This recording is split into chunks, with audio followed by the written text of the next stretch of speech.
Hi అండి. ఈరోజు మనం మిక్చర్ ఈజీగా ఎలా చేయాలనేది ఈ వీడియోలో చూద్దామండి. ఇలా చేస్తే 10 నిమిషాల్లో మిక్చర్ చేసుకోవచ్చు. వీటి కోసం మనం ఎక్కువ ఐటమ్స్ కూడా తీసుకోవాల్సిన అవసరం లేదు. 3 ఐటమ్స్ అయితే సరిపోతుంది. ఈ 3 ఐటమ్స్ ఉంటే చాలు 10 నిమిషాల్లో మిక్చర్ రెడీ అయిపోతుంది. ఫస్ట్ అయితే డీప్ ఫ్రైకి సరిపడా ఆయిల్ వేసుకొని ఇలా మనకి ఎన్ని అటుకులు కావాలో అన్ని అటుకులు వేయించుకోవాలండి ఫస్టు.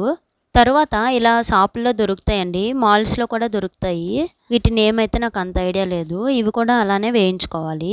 మిక్చర్‌లో ఇవి వేయడం వల్ల మిక్చర్ మంచి టేస్ట్ వస్తుందండి. వీటిని కూడా మనకి ఎన్ని కావాలో అన్ని వేయించుకొని పక్కన పెట్టుకోవాలి. తర్వాత ఒక కప్పు పల్లీలు కూడా వేయించుకొని పక్కన పెట్టుకోవాలి. అలాగే కొంచెం కరివేపాకు కూడా వేయించుకోవాలండి. వేయించుకునేవన్నీ ఒక ప్లేట్‌లో వేసుకున్నాక ఒక 6, 7 వెల్లుల్లి రవ్వల్ని దంచి వేసుకోవాలండి. అలాగే టేస్ట్‌కి సరిపడా సాల్ట్, కారం యాడ్ చేసి మొత్తం కలిసేలా కలుపుకోవాలి.